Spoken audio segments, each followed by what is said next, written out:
જામનગરમાં એક પિતા પુત્રને અમુક શખ્સોએ રાજકોટ ક્રાઇમ બ્રાન્ચના પોલીસ તરીકે તથા પત્રકાર તરીકે ઓળખ આપી દારૂના કેસનો ભય બતાવી 20,000 પડાવી લીધા હોવાની ઘટના પ્રકાશમાં આવી છે।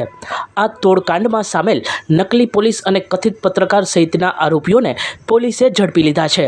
સિટી ડીવાયએસપી જયવીરસિંહ ઝાલાએ સમગ્ર પ્રકરણ અંગે મીડિયાને માહિતી આપી હતી। Jamnagar city B division police સ્ટેશનમાં એક નકલી પોલીસ અંગેની જે ફરિયાદ દાખલ થઈ છે તેની વિગત મુજબ જે આ કામના ફરિયાદી છે તેમની પાસે એક સ્વિફ્ટ કલરની ગાડી જેમાં GJ27AS0912 સ્વિફ્ટ ગાડીમાં 3 લોકો આવેલા હતા અને આમાંથી 2 લોકોએ પોતાની ઓળખ રાજકોટ ક્રાઇમ બ્રાન્ચના પોલીસ કર્મચારી પોલીસ અધિકારી તરીકેની ઓળખ આપી હતી અને ત્રીજા વ્યક્તિ ત્રિલોક ન્યૂઝના રિપોર્ટર હોવાનું જણાવેલું હતું।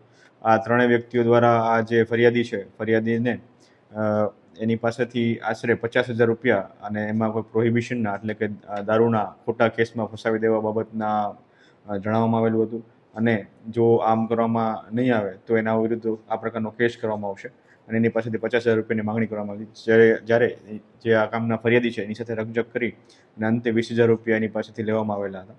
આવી જ રીતે બીજા પણ એક ભોગ બનનાર છે તેની પાસે જઈને આ પ્રકારની માંગણી આ ત્રણેય વ્યક્તિઓએ કરેલી હતી।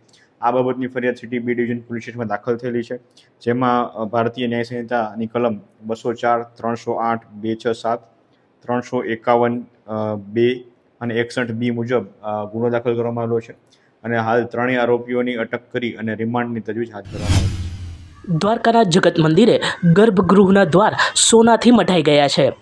ગાંધીનગરના વતની અને ભગવાન દ્વારકાધીશના પરમ ભક્ત રવિન્દ્રભાઈ છોટાલાલ ત્રિવેદી દ્વારા તેમની માતાની ઈચ્છા પૂર્ણ થતાં જગત મંદિરના નિજ મંદિરના દ્વાર 24 કેરેટ સુવર્ણ જડિત બનાવી દેવામાં આવ્યા છે। સચોટ સમાચારો સૌથી ઝડપી મેળવવા માટે અમારી ચેનલને સબસ્ક્રાઇબ કરો।